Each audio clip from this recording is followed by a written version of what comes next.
దీపావళి పండుగ అనగానే ముందుగా మనకు గుర్తొచ్చేవి బాణాసంచా. ఈ పండుగ సమయంలో సంతోషం ఎంత ఉంటుందో ప్రమాదం కూడా అంతే కొంచెం ఉంటుంది. సాధారణంగా దీపావళి పండుగ సమయంలో బాణాసంచా దుకాణాలలో ప్రమాదాలు జరగడం మనం చూస్తూనే ఉంటాం. ఆ ప్రమాదాలను నివారించేందుకు అధికారులు అన్ని ఏర్పాట్లను చేశారు. బాణాసంచా ఏర్పాటు చేసిన దుకాణాల వద్ద ఎలాంటి జాగ్రత్తలు తీసుకోవాలి, ఎలాంటి ప్రదేశాల్లో దుకాణాన్ని ఏర్పాటు చేయాలి అనే విషయంపై పోలీస్, అగ్నిమాపక శాఖ అధికారులు దుకాణాలు ఏర్పాటు చేసే యజమానులకు పలు సూచనలు చేశారు.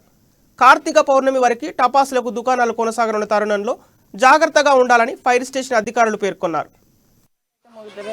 సో ఎట్లా నడుస్తుంది, ఎలాంటి జాగ్రత్తలు తీసుకుంటున్నారు? ఒకటండి, ఆల్రెడీ ఇంకా ఇయర్ నుంచి అమ్మడం స్టార్ట్ అయిపోయింది. మేము ప్రతి షాప్ కూడా తీసుకొని పెట్టాలి. పర్మిషన్ తీసుకున్నప్పుడు 500 రూపీస్ చలాన్ కట్టి అప్లై చేసుకొని తర్వాత మా దగ్గరికి వచ్చి సైట్ ప్లాను అండ్ దానికి రూట్ మ్యాపు, తర్వాత ఇంకా ఆధార్ కార్డు కానీ ఐడి కార్డు కానీ అన్నీ క్లియర్గా పెట్టి వాళ్ళు సిస్టమ్ పెట్టుకునేటప్పుడు మేము ఎన్ఓసి ఇచ్చేటప్పుడే క్లియర్గా దాంట్లో రాసేస్తాం. మేము ఏంటంటే ఏమేమి ఉండాలి, ఎలా కన్స్ట్రక్ట్ చేసుకోవాలి షాప్ని, దానికి ఒక్కొక్క షాప్ మొదల రోగా ఉంటే ఒక 3 మీటర్స్ ఉండాలి. అండ్ అదేవిధంగా ఒక 200 లీటర్స్ ఆఫ్ వర్త్ 2 బ్యారెల్స్ పెట్టుకోవాలంటే నియర్లీ 400 లీటర్స్ పెట్టుకోవాలి. అదేవిధంగా దీనికి 2 DCP ఫైర్ ఎక్స్టింగ్విషర్స్ 5 kg 2 పెట్టుకోవాలి. 6 బకెట్స్ పెట్టుకోవాలి. 3 buckets of water, 3 buckets of sand పెట్టుకొని తర్వాత నో స్మోకింగ్ బోర్డ్స్ పెట్టుకోవాలి. పెట్టుకున్న తర్వాత చిన్నపిల్లల్ని ఇందులో ఎంప్లాయ్మెంట్ చేయడం, 18 years లోపల తీసి పెట్టుకోవడానికి లేదు. అదేవిధంగా ఇక్కడ ఈ షాపు ఎరెక్ట్ చేసుకునేటప్పుడు కానీ GST కానీ ఇట్లాంటి ఫైర్ కావడానికి దోహదపడనటువంటి వాటి మెటీరియల్ మాత్రమే వాడుకోవాలి. అప్పుడైతేనే మనము ఏమన్నా దీన్ని ఒకవేళ ఏదైనా రాకెట్ లాంటిది ఏమైనా వచ్చినా సరే మనం సేవ్ చేసుకోగలుగుతాం. ఒకవేళ ఇంత జాగ్రత్త పడ్డ పొరపాటున వచ్చినా సరే మనం దాన్ని వీళ్ళను వచ్చి పెట్టుకున్నటువంటి ఫైర్ సేఫ్టీ మెజర్స్ని ఏ విధంగా యూటిలైజ్ చేయాలని కూడా వాళ్ళకి మేము ట్రైన్ చేస్తాం. అదే అందులో భాగంగానే ఈ సండే అయినప్పటికీ కూడా వచ్చి 1 by 1 చేస్తా ఉన్నాం. అంటే ఒకటి ఇప్పుడు హైదరాబాద్, సికింద్రాబాద్ డివిజన్స్ ఉన్నాయి. అందులో సికింద్రాబాద్ డివిజన్లో ఆల్మోస్ట్ ఒక 500-600 వరకు ఉంటాయి. హైదరాబాద్ డివిజన్లో అంటే మరి వాళ్ళు అబౌట్ ఒక 1000 అయితే ఉంటాయి.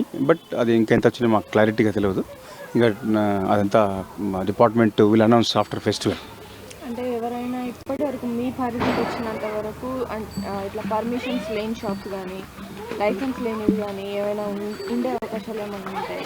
మేము ఫైర్ ఎన్ఓసి ఇచ్చేటప్పుడే క్లియర్గా దాంట్లో రాస్తాం. ఎక్కడ అంటే ఎలాగా ఫైర్ సేఫ్టీ మెజర్ తీసుకోవాలని రాస్తూనే ఒకవేళ ఏదైనా వైలేట్ అయితే దాంట్లో ఖచ్చితంగా వితౌట్ గివింగ్ నోటీస్ కట్ చేస్తామని చెప్పేసి లైసెన్స్ స్కాన్ చేస్తామని పెడతాం. అన్నీ ఫాలో అవుతారు. ఒకవేళ వైలేట్ చేసింది అనుకుని ఒక ఎన్ఫోర్సింగ్ అథారిటీ పోలీస్ కాబట్టి పోలీస్కి ఒక లెటర్ ఇచ్చేసి ఇమీడియట్గా క్లోజ్ చేయించేస్తాం. మీరు సివిలియన్ కూడా పోలీస్కు కంప్లైంట్ ఇవ్వచ్చు, మేము అయినా ఎన్ఫోర్సింగ్ అథారిటీ కాబట్టి వాళ్ళకే కంప్లైంట్ ఇచ్చి క్లోజ్ చేయించేస్తాం. ఇప్పటివరకు ఎలాంటి ఏర్పాట్లు జరిగినాయి సార్? అంటే ఫైర్ సిబ్బందికి సంబంధించి కావచ్చు, చాలా వరకు మనం ఈ అయిపోయిన తర్వాత కూడా ఫైర్ యాక్సిడెంట్స్ జరిగిన ప్రమాదాలు అయితే ఉన్నాయి. దాన్ని ఎలా నివారించాలి? స్పెషల్ నెంబరు అండ్ స్టేషన్కి మొబైల్ నెంబర్ ఉంటుంది, ల్యాండ్ నెంబర్ ఉంటుంది. అన్నీ కూడా వాళ్ళ దగ్గర అందుబాటులో ఉంటాయి. వాటిని యూటిలైజ్ చేసుకొని ఫైర్ కంట్రోల్ రూమ్ ద్వారా మాకు మెసేజ్ వస్తుంది, ఇమ్మీడియట్గా అక్కడికి వెళ్ళిపోతాం. మోస్ట్లీ అన్ని దగ్గరలో కూడా డైరెక్టర్ జనరల్ గారి ఆదేశానుసారం మేము ఎక్కడైతే ఎక్కువ 20-22 షాప్స్ ఉంటాయో అక్కడ ఒక బండి కూడా ప్లేస్ చేస్తున్నాం. సేమ్ డే ఆ రోజు ఫెస్టివల్ రోజు అక్కడ పెడుతున్నాం బండి కూడా. ఒక్కొక్క స్టాల్స్ అంటే చిన్న స్టాల్స్ దగ్గర ఎంతమంది ఉంటున్నారు పోలీస్ సిబ్బంది, పెద్ద స్టాల్స్ దగ్గర ఎంత? అట్లా కాదు, ఇప్పుడు పోలీస్ సిబ్బంది అన్నప్పుడు వాళ్ళు తిరుగుతూ ఉంటారు. మేమైతే స్టేషన్లో ఫస్ట్ వాళ్ళని అవేర్ చేసి వెళ్ళిపోయిన తర్వాత వాళ్ళు ఏమైనా అవసరం అయితే 101 కాల్ చేస్తారు, లేకపోతే మా పర్సనల్ నెంబర్కి కాల్ చేస్తారు. That is one issue. ఇంకా పోలీస్ అంటే ఆల్రెడీ ఎక్కడైతే మేము కూడా ఈవెన్ పెద్ద షాప్స్ ఒక 15-20 ఉన్న దగ్గర, మేజర్గా ఉన్న దగ్గర మేము వెహికల్ పెడతాము. ఒకవేళ ఈ చిన్న ఫర్ ఎగ్జాంపుల్ 2 ఉన్నాయి, వీటికి ఈ లొకేషన్ మాకు తెలుసు, వాళ్ళు కాల్ చేస్తారు, ఇమీడియట్గా వచ్చేస్తాం. పోలీస్ అంటే ఇంకా ఇక్కడే ఉండదు, రూట్లో తిరుగుతూ ఉంటారు. వాళ్ళు ఎక్కడ అవసరం అయితే అక్కడికి వెళ్ళిపోతారు ఇమీడియట్గా.